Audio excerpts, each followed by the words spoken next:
राजभवन के लगाए हुए अफसर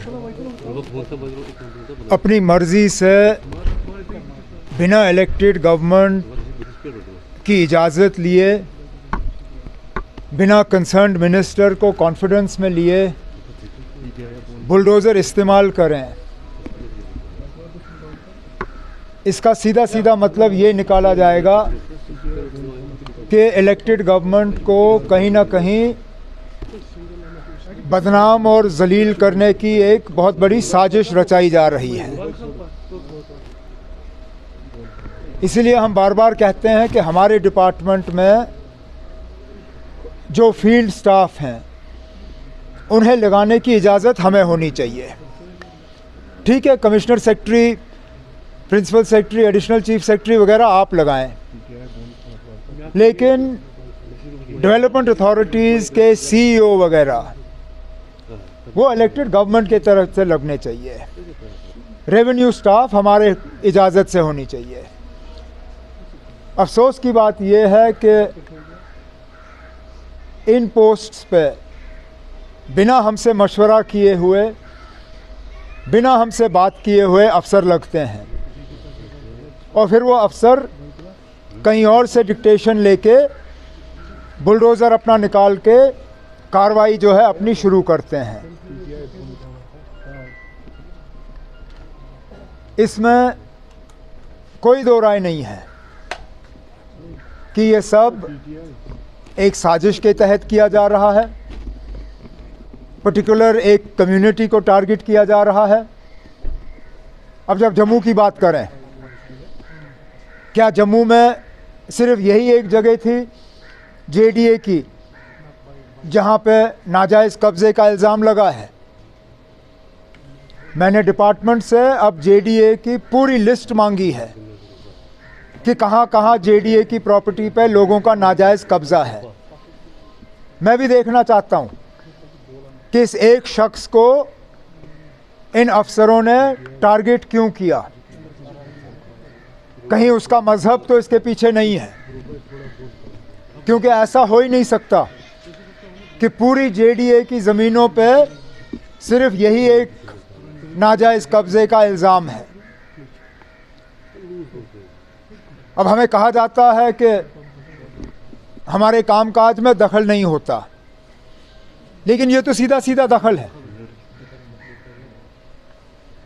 कोई मुझे दिखाए फाइल जहां पे मिनिस्टर को इन चीज़ों के बारे में बाखबर किया गया है या कहीं पे हमसे मशवरा करके बुलडोज़र जो है गैराज से निकला गया है। कोई इस बात के हक में नहीं है कि सरकारी ज़मीन का गैर कानूनी कब्ज़ा हो, लेकिन ये लोग जो पिक एंड चूज़ तरीके से अपने बुलडोज़र का इस्तेमाल करते हैं इलेक्टेड गवर्नमेंट को जलील करने के लिए, उन्हें भी अपनी हरकतों से बाज आना चाहिए। मतलब आपको कोई इंफॉर्मेशन है इस बंदे के बारे में कि उसका बैकग्राउंड क्या है, क्या वजूहात है कि ना, अगर हमारा लगाया हुआ अफसर ये काम करता तो अभी तक मैंने उसके खिलाफ कार्रवाई की होती, क्योंकि बिना मिनिस्टर के इजाज़त के आप इतने बड़े कदम ले कैसे सकते हो। कहीं ना कहीं तो इसमें, जैसे मैंने कहा, मुझे एक साजिश की बू अब दिखनी शुरू हो गई है।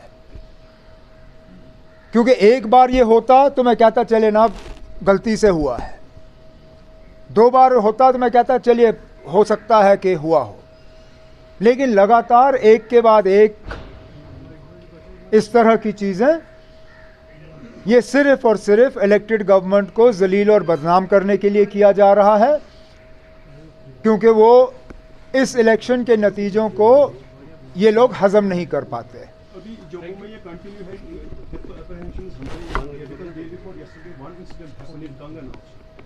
वही मैं कह रहा हूँ ना ये हमारे जानकारी में लाई गई कि ये करने जा रहे हैं, ना इलेक्टेड गवर्नमेंट से कहीं इसके बारे में मशवरा हुआ। मैं फिर इस बात को दोहराता हूं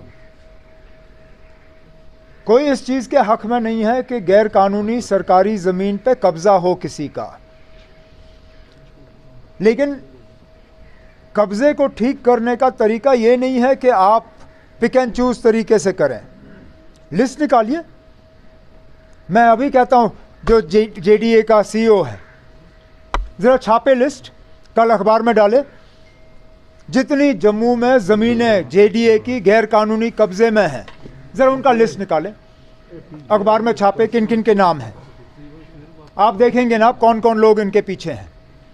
लेकिन चुन के एक मज़हब के बुनियाद पे टारगेट हो और यहाँ पे इलाका देख के टारगेट हो, इसमें जैसे मैंने कहा ना, साजिश के अलावा और सियासी साजिश के अलावा और कुछ नहीं है।